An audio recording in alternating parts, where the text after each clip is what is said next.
Let's go see if my camellia is close to blooming. What the?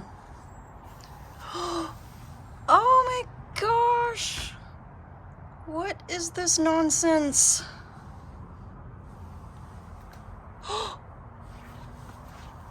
Seriously? Oh my gosh!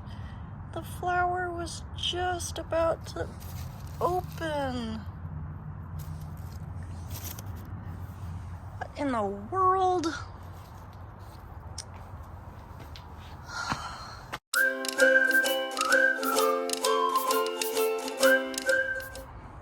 Well, that was massively disappointing. Let's go see how everything made out in the greenhouse last night, because it was 27 degrees or so. So let's just go ahead and get the stuff out of the way and check inside. Okay. I kind of pinched everything closed. Ooh, it feels warm. It is definitely warm in here. So let's see if my little trick worked. Oh, it worked, it worked.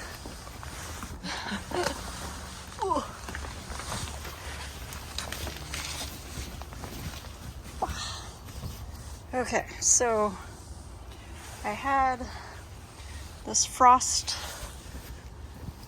cloth that was folded 2 layers, and I just kind of put it over top all the fruit because I didn't want the fruit to freeze. There's some of the mangoes. Oh, my Kathy. But yeah, so fruit, and then I left all this kind of open. So aside from the bacon, which was already like this from being inside the polytunnel, everything looks all right. I mean, this is the Superhouse bacon, Charwell, although this is a big hole, which means I have to go caterpillar hunting again.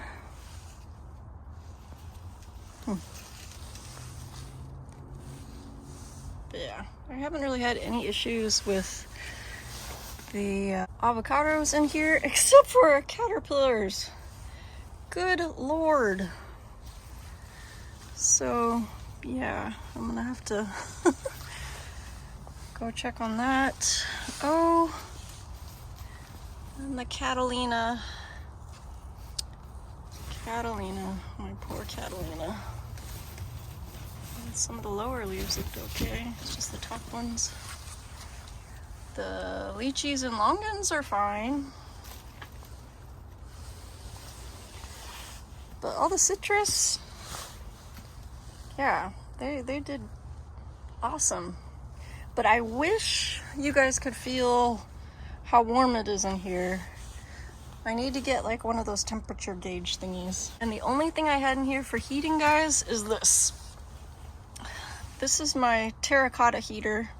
And this was what I used my first year of gardening, or it was my second year of gardening, when my husband built the greenhouse for me. All it was is just a terracotta pot with a metal rod that goes through the center.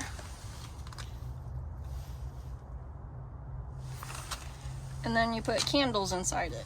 And the year that I used this, I had to use a lot of votive candles inside. But this time I used these, I wonder if you can see, 115-hour emergency candles. It's like an oil that burns. And I've only got 2 of them in there. I think I might be able to fit 3, and that might even put out a little bit more heat. But it does not put out a lot of heat. But if you were to touch the terracotta pot, you'd feel the warmth.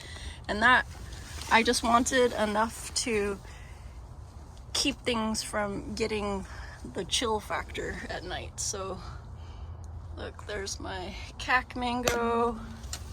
This one is, oh, that's my M4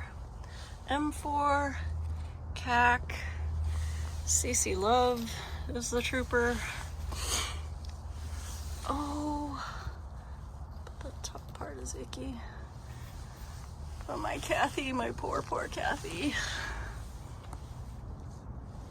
Oh my goodness. I hope she survives. I mean, she's got a strong trunk and the branches are so green, so I'm gonna hope that it will push out some new growth in the spring. We'll see. But in the meantime, it looks like everything is okay. And I just have to go caterpillar hunting this weekend. Well, the temperature is supposed to drop back down to 35 tonight, so even though that's not as low as it was the last two times, the first time in January it went down to 23 degrees, and that's where I lost all my mango plants pretty much. And then after that, in February, it got down to 26 degrees. But after both of those freezes, pretty much all my mango babies look like that. So that's my Kathy. This is my what's left of my M4. This one's my CeceLove. And the cac is the best looking one. So anyways, the only thing I did in here was put a double layer of frost cloth. And as you can see, I just kind of lined it all around the side pretty much, and then just clipped it. So when I exit out of here, I'm going to clip both sides together like that to just kind of keep the heat in. And then this doesn't generate a lot of heat, but just enough to raise a few degrees. So this time I'm gonna put 3 just to see if how much of a difference that makes. But yeah, they're just oil candles. And then basically what they do is under here is this rod that goes to the center. So it kind of heats the rod, heats the terracotta, and that imparts just a little bit of heat. So like right now, there's 2 of them already in here, and I can feel a little bit of warmth from the terracotta. So I'm just gonna put this one in here as well, and then just close up shop, and then we'll check to see what the temperature is in the morning compared to the outside. Okay, so this is my handy dandy hygrometer. I think that's what it's called. And this particular one is neat because it has 3 sensors, so it allows me to track all 3 of the unheated structures outside. So sensor number 1 is for the unheated grow tent that we put the terracotta heater in. Sensor number 2 goes into the unheated polytunnel where all my citrus are. And number 3 goes in the original greenhouse, which is kind of torn to shreds right now. A lot of the plastic has come off of it, and so it's just kind of sitting out there in the open. But anyhow, so let's take a look. Wow. So 41.1 degrees inside the grow tent with the terracotta heater.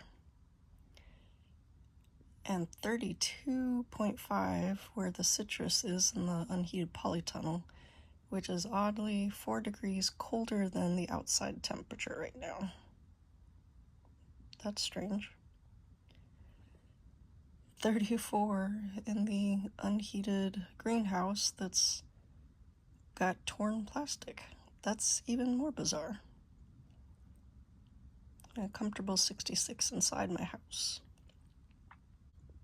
like I said, the terracotta heater doesn't put out a lot of heat, but it puts out enough to keep it a comfortable 41 degrees in there for all the tropicals. But now I know, since I'm trying not to use any actual electric heat in the winter, I'll just stick to using my terracotta heater. And it looks like for the polytunnel, if I wanted to, I could put another layer of frost cloth in there, and then maybe a terracotta heater in there as well. So I just got home from work, and I had gotten the notice while I was still at work that a plant I had ordered had arrived, and I was really, really excited to open it until I opened it. What I ordered was my first jaboticaba, but this does not look like a jaboticaba.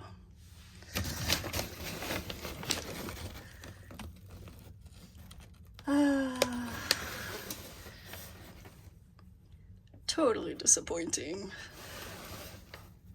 Yeah, this looks like some type of house plant of some sort.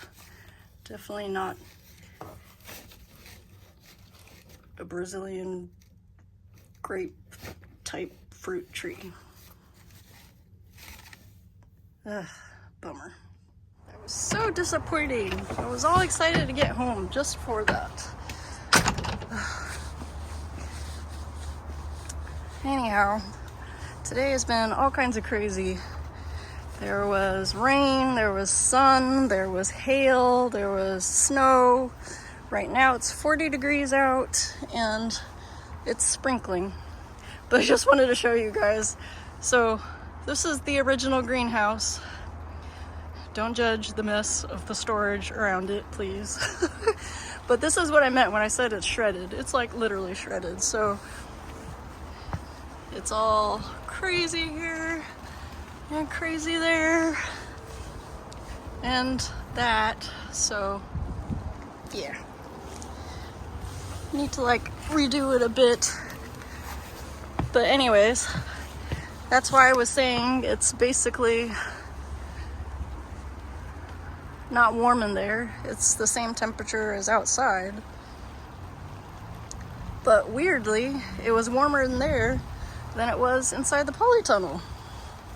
The polytunnel was colder by 4 degrees inside. Can't really see in there. Compared to the outside temperatures this morning. Just kind of bizarre to me. But in the meantime,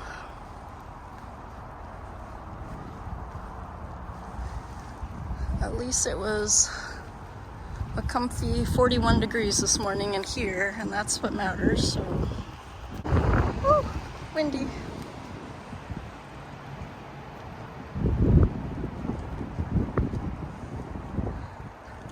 Oh, I'm gonna go back inside. Oof. Burr. But anyways, I'm just gonna leave everything as it was like last night, and then we'll check the temperature tomorrow morning, because that will be 32 degrees tomorrow morning. Then after that we should be safe. So good morning all. It is Tuesday the 10th, and as you can see, it's pretty chilly out there. So nice and toasty, 68 in here, 37.2 in the grow tent with the tropicals, 29.2 and 29.9 in the other greenhouses. So the terracotta heater doesn't make a huge difference, you guys, but it does exactly what I needed it to do, which is to just keep the grow tent above freezing. So yay, served its purpose. Now I'll just keep an eye on the temperatures for the rest of the week, although it seems like it's all high 30s until about this weekend, and then it'll drop back down to 32 and 34. So I'll probably have to put new candles in on Friday night, just in prevention for this weekend's weather. And then next week and on, the temperature should stabilize to 40s, hopefully. So yeah, it's pretty chilly. The houses, all the rooftops are frosted white, so frosty. Ooh, frosty 33 degrees outside and icy out. There's Mount Rainier in the distance.